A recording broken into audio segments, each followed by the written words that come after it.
반갑습니다. 오늘 금강경 9쪽 해주십시오. 9쪽.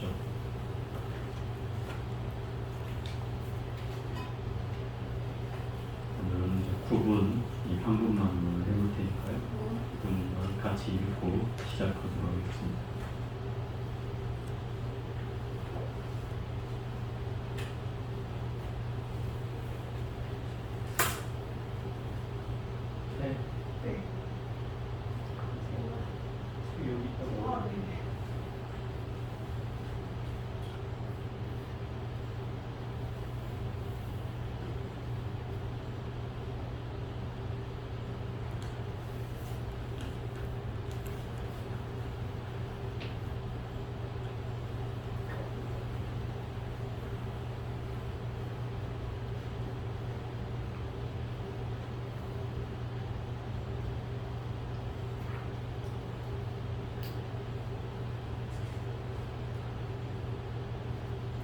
페이지.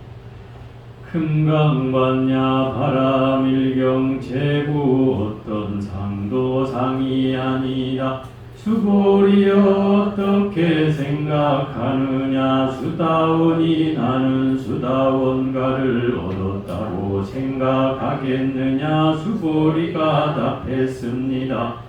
아닙니다. 세존이지요. 왜냐하면 수다원은 성자의 흐름에 듭니다. 불리지만 들어간 바가 없고 성향 및 촉법에도 들어가지 않았으므로 그래서 수다원이라 하기 때문입니다. 수고리 어떻게 생각하느냐. 사담이 나는 사담과를 얻었다고 생각하겠느냐. 수고리가 답했습니다. 아닙니다. 세존이지요. 사담은 한 번만 오느니라 불리지만 실로는 가고음이 없으므로 사담이라 하기 때문입니다. 수고리 어떻게 생각하느냐. 하나님이 나는 하나님과를 얻었다고 생각하겠느냐.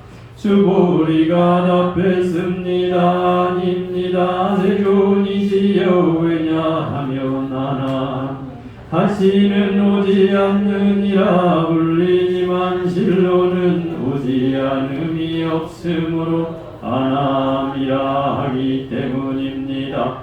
수고리 어떻게 생각하느냐. 하라니 나는 하란 너를 얻었다고 생각하겠느냐. 수고리가 답했습니다. 아닙니다. 세존이시여. 왜냐하면 실로 하라니라 할 만한 어떤 법 없기 때문입니다.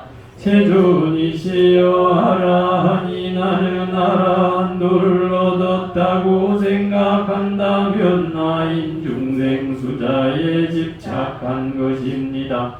세존이시여. 부처님께서는 저를 다툼이 없는 삼매를 얻은 사람 가운데 제일이라 하셨고 이는 욕망을 떠난 제일의 아람이라는 말씀이오나 저는 제가 욕망을 떠난 아람이라 생각하지 않습니다. 세존이시여. 제가 아람 도를 얻었다고 생각한다면 세존께서는 수고리는 아람 나행을 즐기는 이라고 말씀하지 않았을 것입니다. 수고리는 실로 적정행을 한 바가 없으므로 수고리야말로 적정행을 즐긴다라고 하신 것입니다.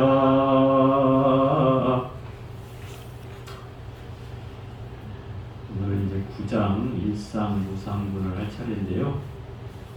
여러분이 또 저번 시간에 또 다 까먹었을 테니 제가 7장하고 8장을 요약을 해보면 7장에서는 무득무설분이라고 해서 어둠도 없고 소람도 없다 그랬어요. 부처님이 이미 부처도 없고 복도 없다고 이미 설하고 나니 수고리가 그러면 부처가 없으면 열애가 어찌 성불을 하고 법이 없으면 열애가 어찌 법을 설하였는가 라는 이 수고리가 의심을 일으키자 부처님이 그것을 알고서 그럼 열애가 안욕따라 삼무학삼불이를 얻었다고 생각하느냐 이렇게 물은 거죠. 그 물음에 대해서 벌써 이 수고리는 또 알아채고 제가 부처님 뜻을 알기로는 이미 이 안욕따라 삼무학삼불이라고 하는 어떤 정해진 법이 없다. 정해진 법이 없다는 건 뭐예요? 깨달음이라는 것을 얻었다고 하는 어떤 게 없다, 실체가 없다는 거죠. 왜? 깨달음이라는 건 실체가 있는 걸 깨달음이라고 하지 않기 때문에 그렇다는 거죠. 어떤 정해진 법이 없다는 거예요. 그것을 깨달았다는 것이고 또 정한 법이 없는 것을 부처님은 설했다는 거예요. 정한 법이 없다는 것은 그 진리 그 자체는 어떤 고정된 것이 아니라는 거예요. 어디 머물러 있는 것이 아니라는 거죠. 그것을 설하셨다는 거예요. 그래서 이 설하신 법은 집착할 수도 없고 설할 수도 없으며 법도 아니고 비법도 아니다. 어디에도 걸리지 않는다 이 말이에요. 이 여덟 번째는 이제 법에 의해서 이 부처님과 모든 부처님과 모든 가르침 깨달음에 대한 내용이 이 경에서 나왔다 이렇게 하는 장이 바로 제8장이에요. 그 얘기는 그 부처님이라고 하는 모든 부처님들과 지금까지 존재해왔던 모든 부처님, 석가모니 부처님에 이르기까지 모든 부처님들과 그 다음에 깨달음이라고 하는 그 불교에서 말하는 깨달음에 대한 법 이것들이 사실은 불교의 전부라고 해도 과언이 아니잖아요. 부처님과 부처님 법이면 뭐 다잖아요. 전부죠. 근데 그것이 다 이 경에서 나왔다는 거예요. 이 경이 금강경이잖아요. 금강경에서 이 부처님과 법이 나왔다고 하는 뜻은 본래 그 자리에서 나왔다는 뜻이기도 하다 그 말이에요. 응? 우리가 공하다 이렇게 표현하잖아요. 응? 나도 공하고 법도 공하다. 그래서 나도 집착하지 말아야 되지만 법도 집착하지 말아야 된다고 하는 게 이 금강경의 뜻이라고 했잖아요. 그러면 이 법이 공하다라고 하는 것은 나의 실체가 없다는 뜻이다 이 말이에요. 우리는 나라고 할 때 이게 가짜 나다. 그죠? 가짜 나예요.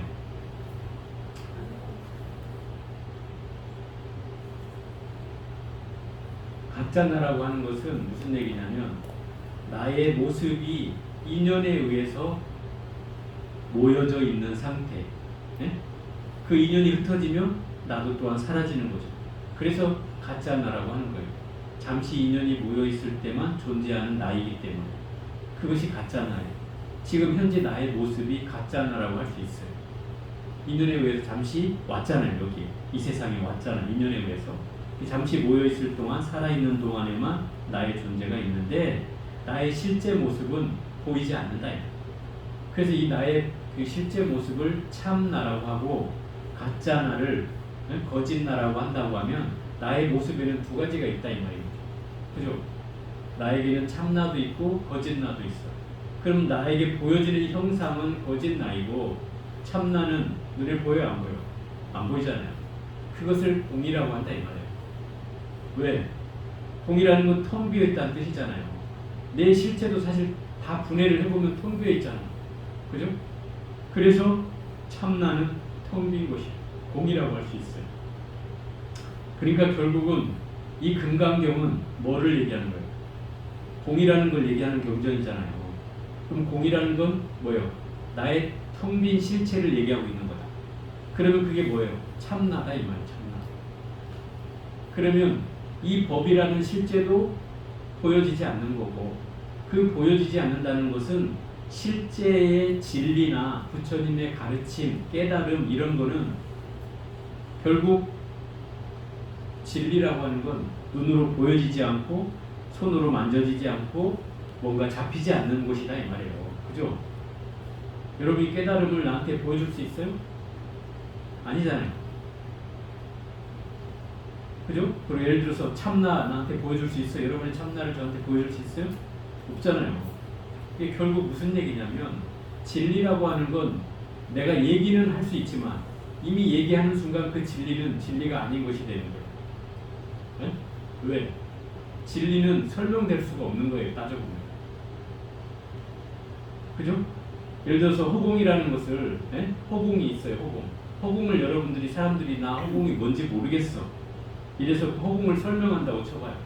그럼 허공하고 같아질까요? 아니겠죠. 뭔가 설명되는 순간 그 허공에 대한 오해가 생기겠죠. 사람들에게 여러 가지 상상을 하게 하자. 그런 거와 같아요. 그런데 왜 말이 필요한가? 이런 거죠. 그것은 왜 그래요? 중생을 이해하려고 하니까 그런 거죠. 중생을 제도하려고 하니까, 중생에게 이 어리석음을 깨우쳐 주려고 하니까 이 말이 필요한 것이에요. 그렇지 않다면 굳이 말을 필요하지 않죠. 그래서 부처님이 깨달음을 얻고 나서 막 범천의 본천들, 그 범천들이 나타나요. 하늘의 신들이 나타나서 부처님한테 막 그래요. 부처님은 이제 다 깨달았으니 열반에 드십시오. 어? 실제로 그래서 하늘의 신들이 나타나서 이제 더 이상 깨달음을 더 이상 나아갈 바가 없으니, 최고의 깨달음을 얻었으니 열반에 드십시오. 그래요, 신들이. 부처님이 그 얘기를 듣고서 그렇게 얘기하죠. 나는 열반에 들러 이곳에 온 것이 아니다. 나는 중생을 제도하는 것이 내가 이 세상에 태어난 이유다. 그래서 내가 있는 동안에 중생을 제도하는 것을 내가 하고 난 뒤에 열반에 들리라. 이렇게 얘기하신단 말이에요. 그러니까 중생 구제라고 하는 것을 하려고 하면 반드시 말이 필요하다 이 말이에요. 그죠? 그래서 이것을 불교에서는 방편이라고 하는 거예요. 방편이. 어쨌든 중생을 깨우치기 위해서, 예를 들어서 제가 전번에 한번 얘기 안 했나요? 근기가 수승한 사람은 연꽃 하나만 들어보여도 그 도리를 안다 이 말이에요. 그죠? 근데 여러분 연꽃 하나 든다고 해서 저 스님이 왜 저 연꽃을 들었지 하지, 저게 뭔 뜻인지 잘 모르잖아요. 그러니까 부처님도 그렇게 해서 알아챈 사람이 가서 혼자단 말이에요. 가서. 그럼 나머지 제자는 이걸 들어서 못 알아먹었다는 소리죠. 부처님 당시에도. 그러니 부처님이 설법을 하는 거예요. 법을 설하는 거죠. 그래서 말이 필요해지는 거예요. 이게 방편이에요. 중생이 못 알아먹으니 말로써 설명하게 됩니다. 또 이 근기는 너무나 많잖아요. 중생들의 근기가 하도 다양해서 그 근기에 맞추어서 설하다 보니 가르침이 많아진 거예요. 그게 활만대장경이에요. 그러니까 그 말을 우리는 절대시해서는 안 된다는 거예요. 왜 절대시하면 안 돼요? 그건 방편이기 때문에 그렇다는 거예요. 내가 뗏목을 타고 강을 건넜으면 어떻게 하라고 그랬어요? 뗏목을 내려오라고 그랬죠. 그 얘기예요. 가르침을 내가 깨달음을 얻고 나면 부처님 가르침도 또한 어떻게 내려놓으라는 거예요. 고맙다고 나를 지고 갈 수는 없다 이 말이에요. 그게 불교라는 거죠. 그러니까 불교는 어디에도 집착하거나 걸리는 순간 그건 불교가 아니에요. 또 어디에 고정되거나 뭔가 머물러 있다면 그것도 불교가 아니에요. 불교는 한순간도 머물러 있지 않아요. 지금 이 순간도 머물러 있지 않아요. 우리 가르침을 배우고 있긴 하지만 그러나 내 마음은 끊임없이 흘러가고 있잖아요. 또 진리도 또한 마찬가지예요. 그래서 이 가르침이 그렇다는 거예요. 금강경이라는 가르침이 위대하다고 얘기할 수 있는 부분은 뭐냐면 금강경이 바로 진리다 이런 뜻인 거죠. 그래서 그 진리 속에서 모든 부처님과 가르침이 나왔다. 이걸 설명하기 위해서 이 금강경에서 부처님과 가르침이 나왔다라고 얘기하는 거예요. 이게 이제 8분이었어요. 자, 이제 9분을 한번 보겠습니다. 9분은 어떤 상도 상이 아니다. 일상 무상분이에요. 이걸 더 직역을 하자면 하나의 상도 상이 아닌 분이다. 이런 뜻이죠.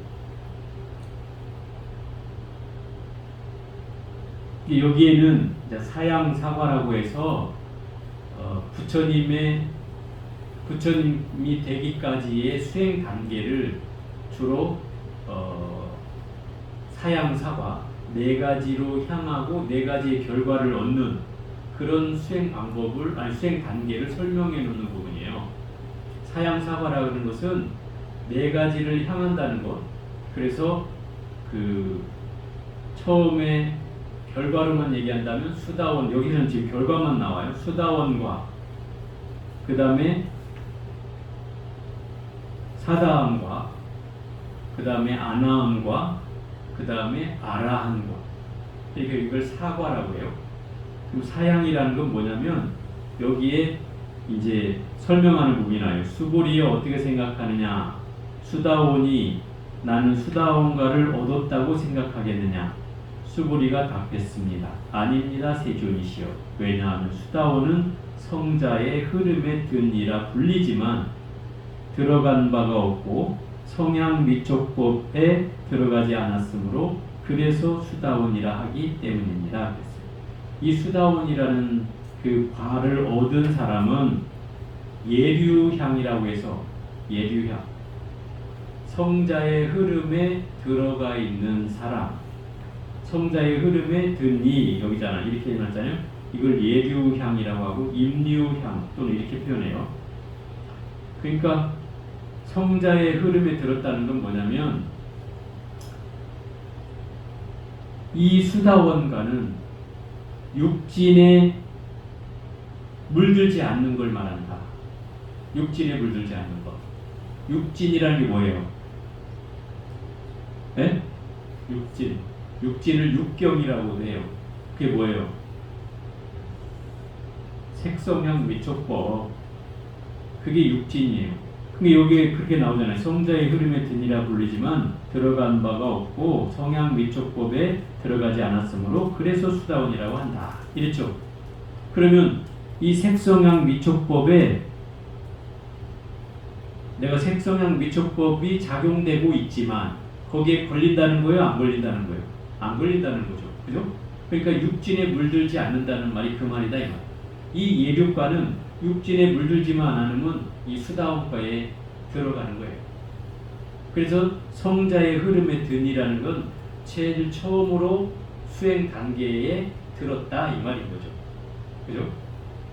그래서 이것을 임류 또는 예류라고 하고 결국 색성향 미촉법에 들어갔지만 거기에 집착하지 않는다고 얘기하는 것은 어떤 말이냐면 이런 거예요. 제가 늘 얘기했지만 색이라는 건 눈에 보여지는 걸 말해요. 눈에 보여지는 경계. 네? 눈으로 보여지는 경계. 내가 좋은 물건이 생겼어요. 그러면 사람에게는 무슨 마음이 눈을 보고 나서 뭐라고 일으켜져요? 아 저거 좋다. 좋은 마음이 일어나겠죠. 그리고 아 저거 사고 싶다. 그죠? 이렇게 되겠죠. 그러면 이게 벌써 눈에 안개, 색을 보고서 눈이 이미 벌써 끌려간 거죠. 물건에 끌려간 거죠. 그러면 이 색에 집착된 거예요? 아닌 거예요? 집착된 거죠. 집착된 거예요. 그럼 색에 걸리지 않는다는 건 뭐예요? 그 물건을 보고도 그런 마음이 일어나지 않는 거죠. 충동이 일어나지 않는 거죠. 그죠? 이게 색에 걸리지 않는 거예요. 또 소리를 듣고도 소리를 들었어요. 아 소리 들었는데 이 소리가 막 새 갈리는 소리 같은 게 났어. 그럼 벌써 막 인상부터 쓰고 듣기 싫은 소리라고 하잖아요. 그죠? 무슨 막 그 새를 자르는 소리가 막 아침부터 막 나면 별로 안 좋죠. 기분이. 왜 저런 소리를 이 아침부터 내는 거야? 막 짜증을 내잖아요. 그럼 이 소리를 들었을 때 내가 그 소리에 걸렸다는 거죠. 이게 이제 소리에 걸리는 거예요. 그러면 그게 무슨 소리든 시끄러운 소리든 좋은 소리든 뭐 소리가 나는구나. 응? 그리고 마음이 걸리지 않으면 여기에 들어가지 않은 거란 말이에요. 이해가 되죠? 또 향도 마찬가지예요. 어떤 향기가 나는데 이 향기 중에도 내가 좋아하는 향기는 저거 막 먹고 싶은 마음이 든다. 된장찌개 냄새가 나니까 갑자기 막 군침이 돈다. 응? 어떤 사람은 나 돼지 고기 냄새 맡더니 막 속이 미식거린다. 이러면 이 향기를 맡고 걸리는 거죠. 이게 좋든 싫든 다 걸리는 거예요. 그러면 이 경계에 걸리지 않는다는 것은 그 냄새가 나도 그냥 냄새라고 받아들이는 거예요. 냄새일 뿐이야. 마찬가지로 맛이라는 것도 그렇죠. 맛도 내가 좋아하는 맛은 땡기고 싫어하는 맛은 배격하고 하면 이 좋고 싫음에 또 걸려 있다는 거죠. 또 촉이라는 건 내가 접촉돼 가지고 뭔가 내 몸에 감촉되는 내용이 뭐 부드러운 바람이 부는데 살갗에 닿는 느낌이 굉장히 기분이 상쾌하다고 느껴지는 마음을 갖는다던가 아니면 뭔가 날카로운 느낌이 나를 찌르는 것 같아서 기분이 안 좋다고 느껴지는 마음이 일어난다든가 하면 그것도 또한 마음이 걸리는 거고 또 법에 걸린다는 것은 생각의 대상을 분별하는 거예요. 내 생각으로 어떤 대상을 떠올리고 그것에 대해서 좋다 나쁘다를 떠올리는 마음이 일어나는 거. 이게 법에 걸리는 거예요. 그러면 생성형 미촉법에 물들지 않는다는 것은 그냥 색은 색일 뿐이고 성은 성일 뿐이고 향은 향일 뿐이고 미는 미일 뿐이고 촉은 촉일 뿐이고 법은 법일 뿐이라는 어디에도 걸리지 않는 마음이면 여기에서 말하는 것처럼 들어가지 않는 것이다 이 말이에요. 걸리지 않았다는 거죠. 그런 경계가 수다원이라고 한다 이 말이에요. 육진의 경계에 들지 않는다. 두 번째, 수고리여 어떻게 생각하느냐. 사다함이 나는 사다함과를 얻었다고 생각하겠느냐. 수고리가 답했습니다. 아닙니다 세존이시여. 사다함은 한 번만 오는이라 불리지만 실로는 가구음이 없으므로 사다함이라 하기 때문입니다. 그랬어요. 이 사다함이라고 하는 말은 일렙과라고 해가지고 일렙 하나 일자에다가 올렙자 일렙과 한 번만 오는 뜻이다 이 말이에요. 사다함이라 한 번만 온다는 건 무슨 얘기냐면 이 사람이 죽었다가 천상에 머물다가 다시 한번 태어나는데 이 태어남이 마지막이라는 거. 더 이상 안 태어난다는 거죠. 이해가 돼요? 이 사다함과만 올라도 다시 태어나지 않는다. 한 번만 왔다가 이 세상에 한 번만 왔다가 다시는 오지 않는다. 이 말. 한 번만 오는 사람이다. 이 말.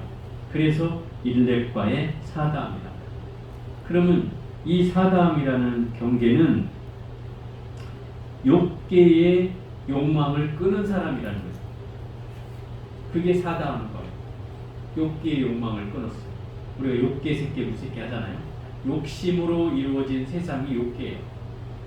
욕심이라는 것은 우리가 끊임없이 뭔가를 갖고자 하고 또 뭔가를 그리워하는 마음이 그 욕망이에요.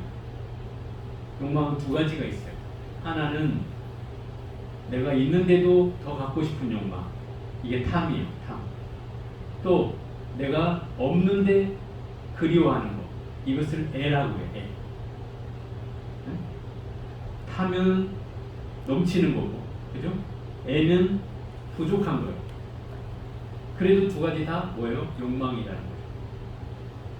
그래서 그런 욕망을 이제 일렙과라 하고, 이 일렙과는 이 사다함과라고 얘기하며 한 번만 이 세상에 온다. 그렇지만 본래는 가고움이 없잖아요. 실제로는. 현상적으로는 오는 게 있지만 우리처럼 이렇게 인간의 몸으로 나오는 게 있지만 실상은 오고 가는 바가 없기 때문에 실로는 가고움이 없으므로 사다함이라 하기 때문이다. 이렇게 얘기를 한 거예요. 세 번째는 수불이여 어떻게 생각하느냐. 아나함이 나는 아나함과를 얻었다고 하겠느냐. 수불이가 답했습니다.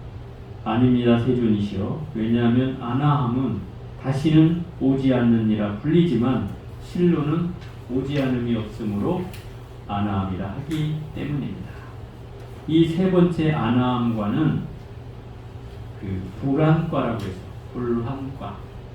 불안과는 다시 오지 않는다 이런 뜻이에요. 일렙과는 한 번만 온다 그랬잖아요. 이 불안과에 오르면 다시 이 사바세계에 올 일이 없다 이 말이에요. 여러분 안 태어나고 싶으면 불안감을 얻으면 돼. 이 세상에 안 태어나고 싶으면 어떤 분은 그래도 안 태어나고 싶어요. 그러면 불안감을 얻어야 돼 최소한. 그죠? 그럼 이 불안감을 얻으려면 어떻게 해야 돼요?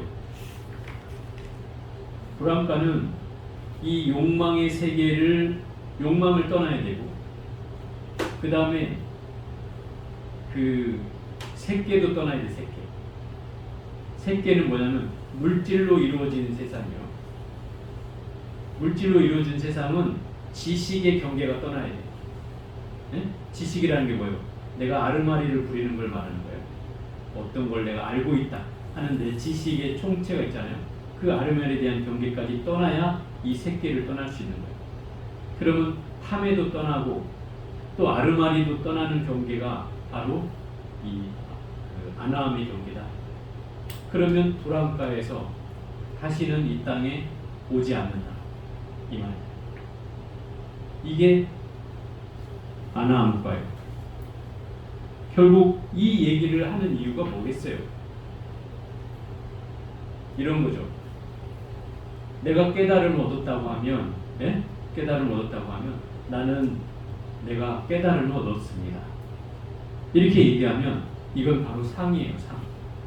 깨달음을 얻었다고 하는 상이에요. 이해가 돼요? 왜? 이미 얻은 사람은 그 얻었다는 말이 필요가 없어요. 이미 필요 없죠. 또 내가 얻었다고 하는 것 자체도 이건 말이 성립이 안 돼. 그리고 이건 내 암환심이죠. 내 상을 이제 부리는 거죠. 내가 깨달았어, 내가. 그래서 이 말이 잘못됐다는 거예요. 그러니까 내가 뭐가 됐어. 나 뭐가 됐어. 이렇게 얘기하면 벌써 거기에 걸렸다는 뜻이다, 이 말이에요. 이해가 돼요? 여러분은 보살이잖아요. 보살이요. 잘 들어봐요. 여러분이 천년만년 아내만일 수는 없잖아. 그죠? 또 천년만년 어머니 아버지일 수만 없잖아요. 천년만년 또 내가 자식일 수만은 없잖아요. 그렇죠? 그런데 마치 내가 누구의 엄마, 누구의 자식, 누구의 아내로 살고 있는 것처럼 내가 그것을 마치 천년만년 살듯이 나는 누구의 엄마고 누구의 자식이고 누구의 아내고 누구의 남편이고 하는 이런 상이 결국은 뭐예요? 상이라는 거예요. 상. 우리는 그게 소임이라고 표현한다는 소임. 절에서는 역할, 소임. 근데 아버지한테는 내가 자식이잖아요. 그럼 아버지한테 자식의 역할을 하면 되고, 그죠? 남편에게는 내가 아내잖아요. 그럼 아내의 역할을 하면 되고, 그죠? 또 자식에게는 내가 부모잖아요. 그럼 부모의 역할을 하면 되는 거예요. 그에 따라서 우리는 이렇게 한 가지 역할에 고정되어 있지 않다 이 말인 거죠. 그죠? 그게 우리의 경계예요. 그런데 나는 엄마만 할 거야. 이러면 이게 상이죠. 그죠? 또 난 자식만 할 거야. 그럼 이것도 상이죠. 내가 주어진 그 역할은 다 관계 속에서 지어진 거잖아요. 그죠? 어디에도 걸리지 말아야 된다는 거죠. 그래야지 그게 참다운 삶이다 이 말인 거예요. 그런 상을 갖지 말라는 거예요. 이 네 번째는 이런 거죠. 수보리여 어떻게 생각하느냐? 아라한이 나는 아라한도를 얻었다고 생각하겠느냐? 수보리가 답했습니다. 아닙니다, 세존이시여.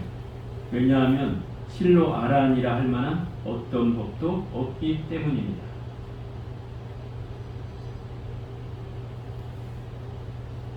이 아라한이라고 하는 말은 응공이라는 뜻이에요. 응공. 열의 응공 정변지 하시게 응공. 마땅할 응자에 공양할 공자인데 그게 무슨 말이냐면 이 아라한이라는 말은 공양을 받을 만한 자격이 있는 분 이런 뜻이에요. 부처님의 10대 명호 중에 들어가는 이름이 바로 응공이라고 이 아라한의 뜻이에요. 그러면 이 말은 무슨 얘기냐면 공양을 받을 만한 자격이 있는 분이 아라한이고 또 이 아라한에 이르면 모든 번뇌를 다 벗어나는 거예요. 그래서 아라한이라고 하는 거예요. 아라한이 되면 장로가 될 수 있어요. 장로. 불교에서 말하는 장로라면 어떤 의미냐면 부처님이 안 계실 때 부처님이 안 계실 때 지도자 역할을 할 수 있다 이 뜻이에요. 제자들이 찾아와서 경전을 보고 경전이 그때는 없었으니까 입으로 다 외웠단 말이에요. 다 외웠는데 내가 외운 거하고 다른 스님이 외운 게 틀린 거예요. 응? 서로 뭔가 경론이 벌어져서 이것 때문에 서로 막 네가 옳다 내가 옳다 싸우게 되니까 그걸 해결해 줄 사람이 없잖아요. 부처님이 안 계실 때는 이 장로들을 찾아가요. 수보리나 제일 큰 어른이 그때는 사리분이나 목건년 또는 가서 이 세 사람이 없으면 그럼 이 수보리나 아나율 이런 제자들을 찾아서 물어보는 거죠.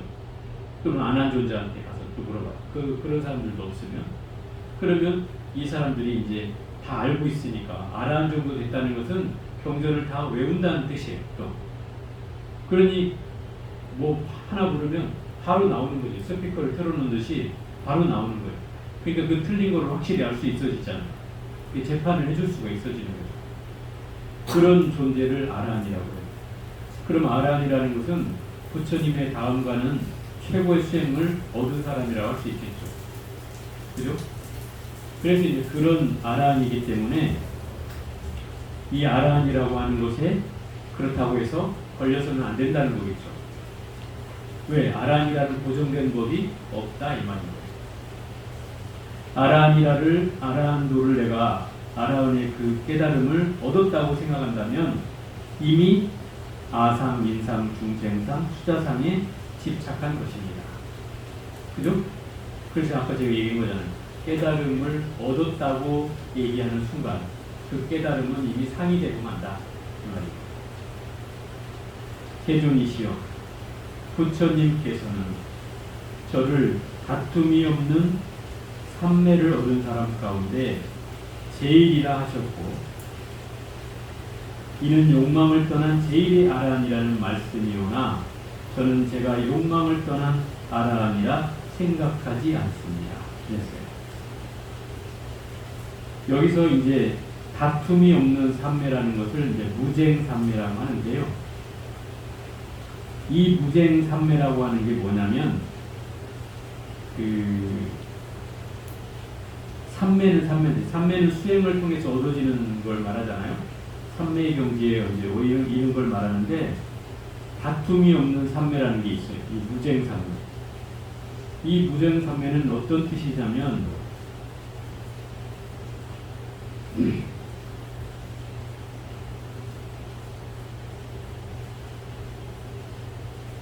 그 욕망으로부터 일단 떠나고 그 다음에 그 대립되는 개념인데 예를 들어서 그 원리적으로 보면 밝음과 어두움은 반대말이잖아요. 근데 이 밝음과 어두움은 서로를 다툰다 이렇게 표현하는 거예요. 서로를 다툰다. 그래서 밝음이 계속 밝음을 주장하면 밝음을 막 하려고 하면 밝음을 내비추면 밝음을 비추면 이 어둠이 사라지겠죠. 그죠? 어둠이 사라지고 또 어둠은 그 빛을 흡수해서 자꾸 어둠을 만들어내기자 하면 당연히 빛은 사라지겠죠. 그래서 서로가 이 서로를 다툰다는 거예요. 이제 표현을 그렇게 하더라고요.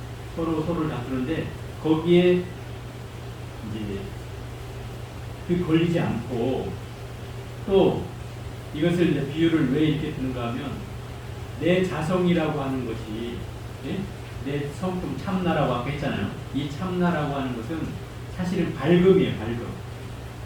이 빛으로 얘기한다면 밝음인데 아주 광명과 같은 밝음이에요. 태양과 같은 밝음이고 달과 같은 밝음이에요.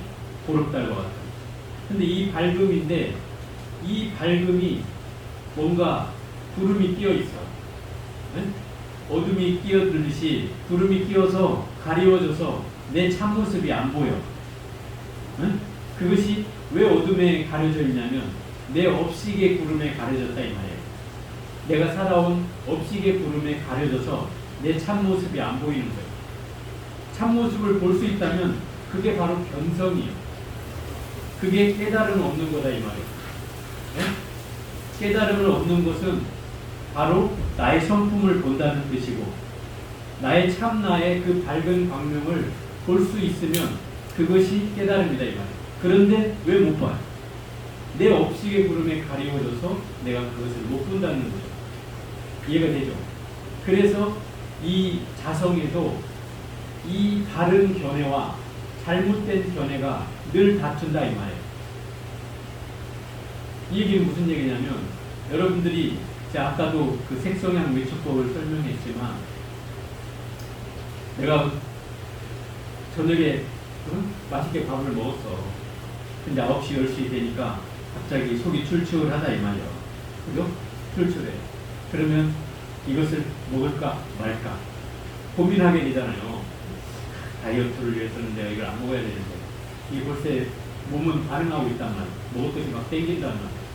그때 고민하잖아요. 이런 게 다툼이다 이 말이에요. 안 먹어야 돼 정상이죠. 그죠?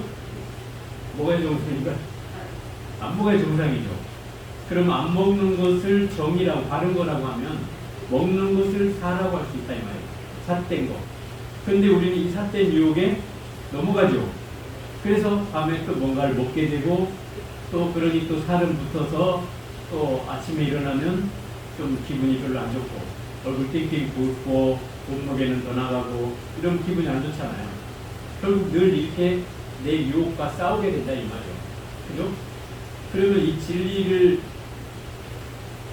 좋아하고 또 이 참된 성품 또 참나를 찾으려고 하는 사람이라면 이런 삿된 유혹에서 벗어나야 된다 이 말이죠. 그 다툼에 걸리지 않는 거예요. 그것을 무쟁삼매라고 한다. 어떤 경계가 나타나도 그런 경계에 걸리지 않는 삼매를 무쟁삼매라고 한다. 이 아라한이 되면 어디에도 걸리지 않는다는 뜻이에요. 그래서 아라한이 되면.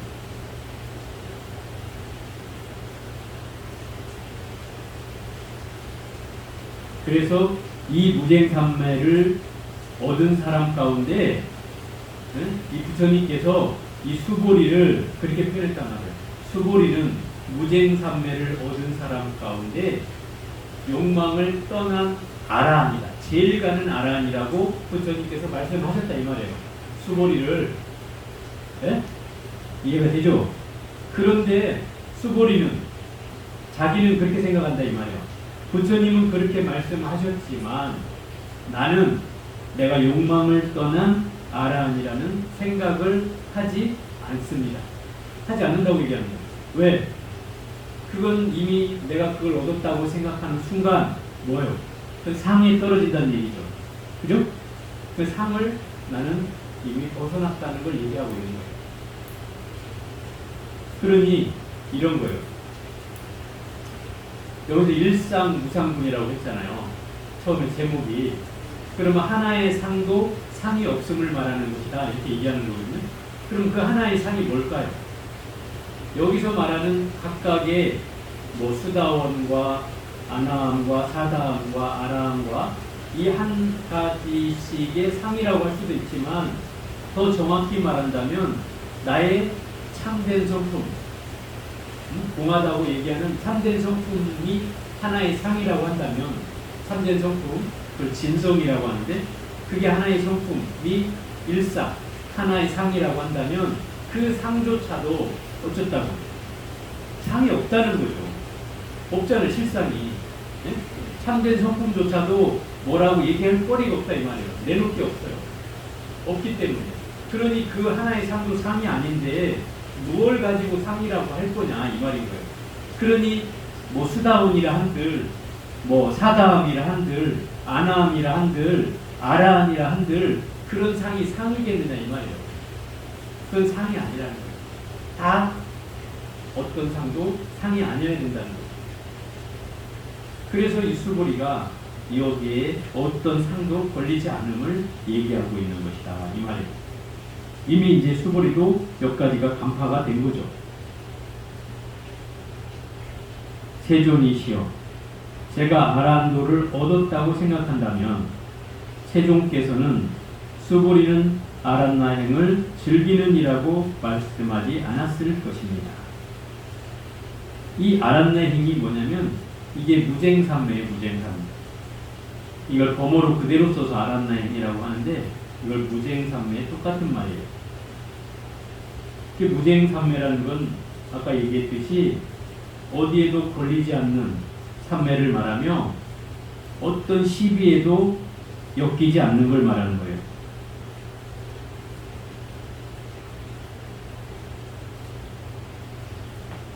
그러니까 진리의 성품, 참된 성품에 있어서 어디에도 어긋나지 않고 어디에도 걸리지 않는 그것이 바로 이 무쟁삼매인 아란나행이다 이 말이에요.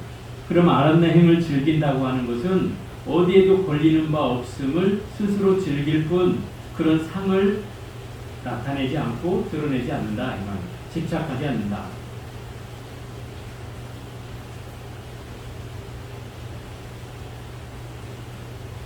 그래서 수보리는 이 아란여행을 즐기는 이라고 말씀하지 않았을 것입니다. 수보리는 실로 이 아란나행 무쟁삼매를 한 바가 없으므로 수보리야말로 적정행을 즐긴다라고 하신 것입니다. 그러니까 만약에 이 무쟁삼매를 얻은 사람 가운데 수보리가 제일이라고 하셨다고 했잖아요. 그리고 제일가는 욕망을 떠난 아라한이 되었다라고 얘기를 했어요. 그럼 아라한 중에서 제일이 되었다면 제일 최고가 되었다는 말이에요. 그런데 수보리 자신은 정작 나는 내가 제일 욕망을 떠난 제일가는 아라한이라고 생각하지는 않습니다. 왜? 그 상에 떨어지지 않았다는 얘기죠. 그 상에 집착하지 않는다는 뜻이에요. 그리고 만약에 내가 아라한도를 얻었다고 생각한다면, 만약에 아라한도를 얻었다고 생각한다면 세종께서는 나를 보고 수보리는 아란여행을 즐기는 이라고 말씀하지 않았을 것입니다. 왜냐하면 뭔가 상을 가지고 있는 애라고 한다면 얘가 아란여행을 즐기는 이라고 얘기하지 않았을 거라는 거예요. 상을 갖지 않았기 때문에 얘는 아란여행을 얻었다라고 얘기하고 욕망을 떠난 아란 가운데 제일 가는 아란이 되었다고 얘기한다는 거죠. 그죠? 그러니까 수보리가 이미 상을 떠났다는 것을 부처님이 얘기하고 있다는 거예요. 이것을 수보리는 간파했고, 그래서 수보리는 부처님께서 내가 적정행을 즐긴다라고 하신 것은 내가 거기에 집착하지 않았기 때문에 그런 말을 하신 거라는 거예요. 이해가 되죠? 이 적정행이 바로 무쟁삼매를 말하는 것이다 이 말이에요. 어디에도 걸리지 않고 다투지 않는 이런 삼매를 얻은 사람이다 이 말인 거죠. 결국은 이 9장에서 하는 얘기는 내용이 길긴 하지만 요약을 하자면 그런 거예요. 바로 수다원과 라는 상에 걸리지 않았다는 뜻이고, 그죠? 수다원이라는 건 색선양 미축거에 물들지 않는 걸 수다원이라고 했어요. 그 다음에 사다원과에 걸리지 않았다는 뜻은 내가 한 번만 오는 이라고 불리는 이 일렙과가 사다원과지만 이 사람은 욕계의 욕망을 벗어난 사람이다 이 말이에요. 이게 사다음과고 여기에도 걸리지 않았다는 뜻이고요. 또 아나음과는 불암과라고 해서 욕계와 색계의 욕망을 벗어난 사람이고, 또 거기에도 걸리지 않았다는 뜻이고, 또 아라함과는 여기에서 보태서 얘기하자면 욕계, 색계, 무색계까지도 벗어난 사람이 아라함이다 이 말. 무색계는 뭐예요? 물질도 없는 정신세계, 나의 집착으로부터도 벗어난 사람이다 이 말. 그래서 번뇌가 사라진 경계가 이 아라함이고, 이런 아라함이 설사되었다 하더라도 아라함에 대한 어떤 법도 없기 때문에, 아라함이라고 할 만한 어떤 법도 없기 때문에 거기에 집착한 바도 없다 이거. 그래서 만약에 이걸 내가 아라함도를 얻었다고 생각하는 순간 나는 아상인상, 중생상, 수자상에 집착하는 것이 된다 이 말이에요. 그래서 세존이시여 부처님께서는 저를 다툼이 없는 무쟁삼매를 얻은 사람 가운데 제일이라 하셨고, 그 욕망을 떠난 아라함 중에서 제일이라고 말씀하셨으나 저는 제가 욕망을 떠난 아라함이라고는 생각하지 않습니다. 거기에 집착하지 않습니다. 이런 뜻이요. 상을 갖지 않습니다. 세존이시여 제가 아라함도를 얻었다고 생각한다면 세존께서는 수보리는 아란여행을 즐기는 이라고, 무쟁삼매를 즐기는 이라고 말씀하지 않았을 것입니다. 수보리가 아란도를 얻었다고 생각하지 않았기 때문에 수보리는 실로 적정한 그 무쟁삼매를 즐긴다라고 얘기한 것이다 이 말이에요. 실제로 이 무쟁삼매는 실제로 뭐가 있는 게 아니다 이 말이에요. 어떤 상을 가지고 있는 게 아니다. 어디에 집착할 바가 있는 게 아니다 이 말이에요. 그러니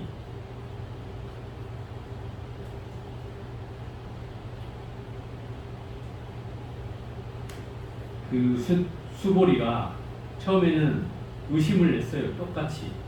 네? 뭐 그러면 얻은 게 앞에서 말했듯이 부처님의 그 깨달음이 뭐 있다고 하고 또 가르침이 있다고 하고 뭐 이렇게 다 설할 것도 없고 얻을 바도 없고 뭐 이렇게 얘기했는데 그 설할 바도 얻을 바도 없다고 하는데 요래는 어떻게 그러면 생겨났으며 법은 어떻게 설해진 것이냐는 의문을 품었을 때 이미 뭐예요? 그래서 얻은 게 있느냐라고 되물었잖아요, 부처님. 그럼 너 얻은 게 있느냐? 얻은 바가 없다는 걸 또 그 자리에서 또 알게 되는 거죠. 알게 된다는 건 뭐예요? 부처님이 그 말을 왜 묻는지를 간파를 했다는 뜻이에요. 그래서 그것을 이제 대답하게 되는 게 알아차리고 나서 더 이상 이 깨달음이라는 것을 얻었다고 얘기하는 순간 그건 상이 되고 말기 때문에 그래서 얻었다고 얘기할 수 없다는 것을 알게 된 거죠.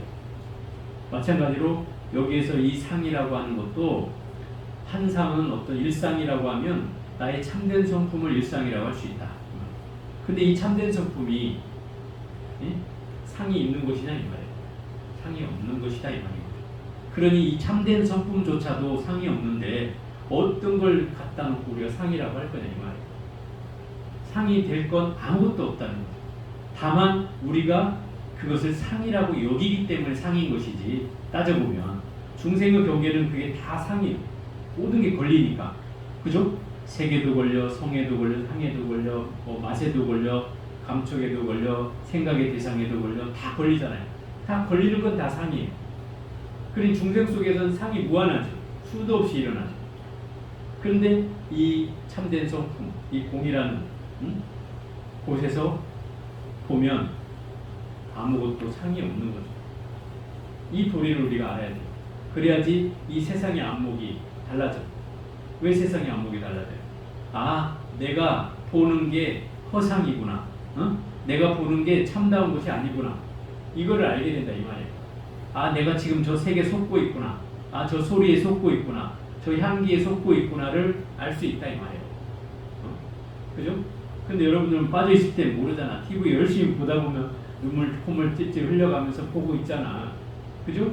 그런데 내가 사실 따져보면 저 사람이 진실한 마음으로 하는 것처럼 보이지만 정작 연기다 이 말이에요. 그죠? 연기야. 연기는 사실이 아닌 거죠. 사실이 아닌 거야. 그런데 우리는 그걸 보고 마치 사실처럼 받아들이고 눈물을 흘리고 같이 감동하고 또 거기에서 막 깔깔깔거리고 한다 이 말이에요. 그죠? 그러니 내가 뭐가 되는 거예요? 그 상에 또 속은 거죠. 반드시 상에 속은 거예요 이게. 그래서 거기에서 계속 우리는 뭔가 그것을 끊임없이 뭔가 만들어내게 되는 것이 되는 거죠. 그래서 우리가 TV에 한번 빠지면 계속 빠져지는 게 아니에요. 빠져지는 게 뭐냐면 그 연기를 사실처럼 내가 받아들이는 인식이 커지기 때문에 계속 그런 거와 연결되게 돼 있어요. 그래서 오죽하면 이 TV를 바보 상자라고 그러잖아요. 연기인데 거기 사실인 것처럼 빠져들어가잖아요. 그리고 거기 나오는 배우가 막 너무 멋있어 보이고, 그죠? 나와 같이 살았으면 좋겠고, 아니야? 거기까지 가면 안 되겠죠. 어찌됐든 그런 모습이 사실이 아니다 말이에요. 진실이라는 건 사실 실상이 없어요. 진실은 보이지 않아요. 내 눈앞에 보여지는 건 다 허상이야. 환상이야. 이걸 깨라고 하는 게 바로 이 금강경이에요. 그 어떤 상도 다 진실이 아니라는 거예요. 그걸 얘기하고 싶은 거예요. 이 지금 9장에서는. 어떤 것도 사실이 아닙니다. 그걸 알아라는 거예요. 근데 그걸 우리는 머릿속으로는 이해되지만, 그죠? 머릿속으로는 이해가 되죠. 그래, 저 말은 맞아. 그런데 막상 내가 부딪혀보면 안 되죠, 그게. 왜요? 우리의 습관이 그걸 가로막고 있다. 우리의 업의 습관이 그걸 가로막고 있어. 난 저 TV를 봐야 돼. 나 저 드라마는, 저 프로는 내가 꼭 봐야 돼. 이런 생각을 갖는 한 그걸 벗어날 수가 없죠. 당연히. 이게 나의 생각이다. 나의 망상이죠. 이것에 의해서 내가 끊임없이 뭔가를 해가고 있기 때문에 그래서 결국 이 업을 만들어내는 이것이 멈출 수가 없는 거죠. 끊임없이 우리 몸과 마음과 그 말이라는 게 계속되잖아요. 예? 이게 내 업식을 계속 증장해 가는 거예요. 예? 업을 짓지 않으려면 업을 안 지키기 위해서 뭐 하라고 그래? 열심히 사경하고 강경하라고 하잖아요. 그 업을 지을 시간에 그걸 공부하고 있고 그걸 쓰고 있으면 업을 안 지켜야 되겠죠. 당연히. 그런데 그러는 동안에도 만약에 망상을 계속 일으킨다면 그 업을 안 짓는 건 아니에요. 응? 사경을 하면서 사경에만 집중해야 되는데 오만 망상을 하면서 하면 그 생각이 망상이 결국 업이 된다 이 말이에요. 응? 생각도 업이라고 했잖아요. 그죠? 그 업이 되는 거예요. 그게. 그러니 내가 뭘 하나를 할 때는 딱 집중해서 해야 된다 이 말이에요. 모든 걸 다 제껴놓고 TV고 뭐고 다 제껴놓고 오로지 사경할 때 사경만 하고 강경할 때 강경만 하고 이렇게 해버릇 해야 된다 이거. 그래야지 우리가 이 업으로부터 좀 더 좋은 업으로 증장시켜 갈 수 있는 것이며 또 잘못된 업을 더 만들지 않을 수 있는 그런 계기를 계속 만들어 갈 수 있다 이 말이에요. 그래야만이 이 가르침이 훨씬 더 내 것이 될 수 있어요. 이 금강경을 우리가 배우는 이유가 그것을 머릿속만 이해하려고 배우는 게 아니고 이 가르침을 통해서 내가 수행을 더 깊게 또 깨달음의 안목을 더 열어서 훨씬 더 이 가르침이 내 삶의 체득이 될 수 있도록 체화가 돼서 실천될 수 있도록 하는 것이 가장 중요한 일이다 이 말이에요. 그래서 이 공부를 하는 것이니 이 공부를 할 때는 머리로만 이해하려고 하지 말고 뭔가 내 실천할 수 있는 그런 계기를 삼아야 된다 이 말입니다. 자, 오늘은 여기까지 해보고요. 좀 쉬었다가 공부를 하도록 하겠습니다.